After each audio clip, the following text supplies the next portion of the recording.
یہ جو ریسنگ گاڑیاں ہوتی ہیں نا، فراری اور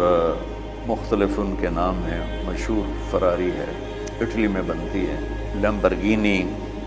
یہ دونوں بنتی ہیں وہاں اٹلی میں۔ اور اس میں جو آدمی جا رہا ہو اس کے لیے سپیڈ لمٹ کی قید کوئی نہیں، ورنہ سب گاڑیوں پہ 120 کلومیٹر پر کہ اوپر جائیں گے تو جرمانہ ہوگا، لیکن جو آدمی لیمبرگینی میں جا رہا ہے یا فراری میں جا رہا ہے اس کے لیے کوئی جرمانہ نہیں، چونکہ وہ یوں کرو تو 1 سیکنڈ میں وہ 120 پہ چلی جاتی ہے، صرف اتنا کرنے سے شم ایسے جاتی ہے۔ تو میں آپ کو ایک لیمبرگینی دینا چاہتا ہوں، فراری 8 کروڑ کی ہے، فراری 8 کروڑ کی گاڑی ہے فراری۔ کئی دفعہ وہاں جب جاتا ہوں تو کوئی نہ کوئی بٹھا دیتا ہے، یہ آپ کو ذرا سیر کرائیں، وہ ہمارے کو تو شوق کی کوئی چیز ہے نہیں، وہ نوجوانوں کے شوق کی چیز ہے۔ تو 8 کروڑ کی گاڑی ہے، میں مفت آپ کو دے رہا ہوں، وہ ہے صبر۔ آخرت کے سفر میں اگر تیز چلنا چاہتے اور سب سے آگے نکلنا چاہتے ہو تو صبر کی فراری پہ سوار ہو جاؤ، تمہیں کوئی پکڑ نہیں سکے گا، تمہارے کوئی قریب بھی نہیں آ سکے، کہ دنیا میں صبر کرنے والوں کا قحط آ گیا۔ بڑے بڑے علماء ہیں اخلاق سے خالی، بڑے بڑے علماء ہیں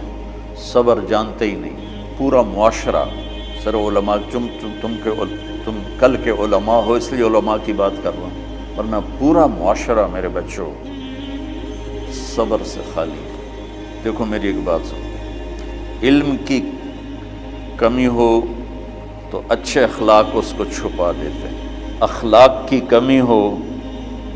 تو بڑے سے بڑا علم بھی اسے چھپا نہیں سکتا۔ سارے عیب ہوں اور اخلاق اچھے ہوں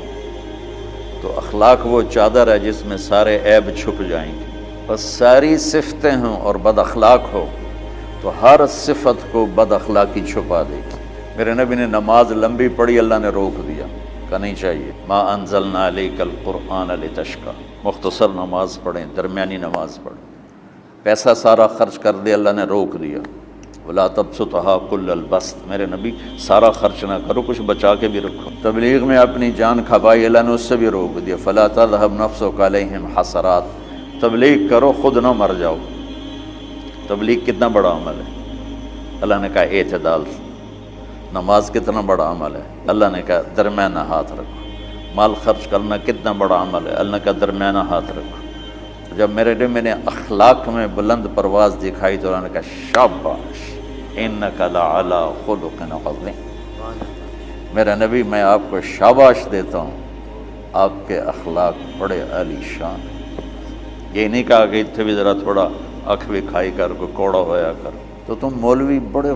غسیلے ہوتے ہو، تم میرے بچے بیٹھو نا اس لیے بات کر رہا ہوں۔ صبر نام کی شے ہی نہیں ہوتی، فقہ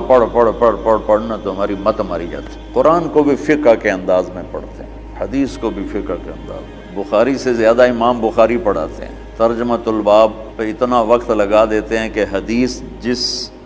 جو اصل چیز ہے اس کی طرف توجہ نہیں جاتی۔ امام بخاری کی کتاب کا مقدمہ کوئی نہیں، تو اس پر جب بخاری شروع ہوتی ہے تو ہفتہ اس پہ سبق چلتا ہے کہ امام بخاری نے مقدمہ کیوں نہیں لکھا، جی میں سارے مل کے یعنی امام صاحب نے تو گلاں کی، میں اس کا اتنا آسان 1 منٹ میں اس سارے سبق کو ختم کر دیتا ہوں بخاری شریف کے،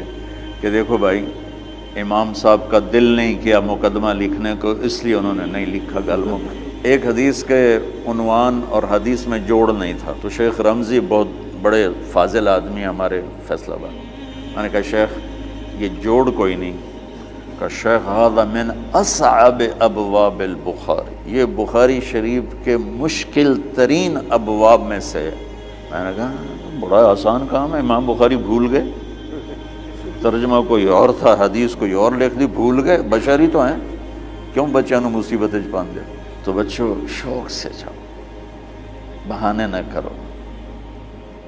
ہماری ذرا تھوک ڈال کے پیٹ میں درد، وہ شامہ پہ جان گیا پھر توڑیاں، ٹھیک ہے نا، میں زیادہ بول نہیں سکتا ہوں، ضروری سمجھ کے آیا تھا کہ تم خوشی سے جاؤ، پھر اس میں جو ناگواری آئے گی اسے برداشت کرو گے تو پھر آپ کا صبر بڑھے گا۔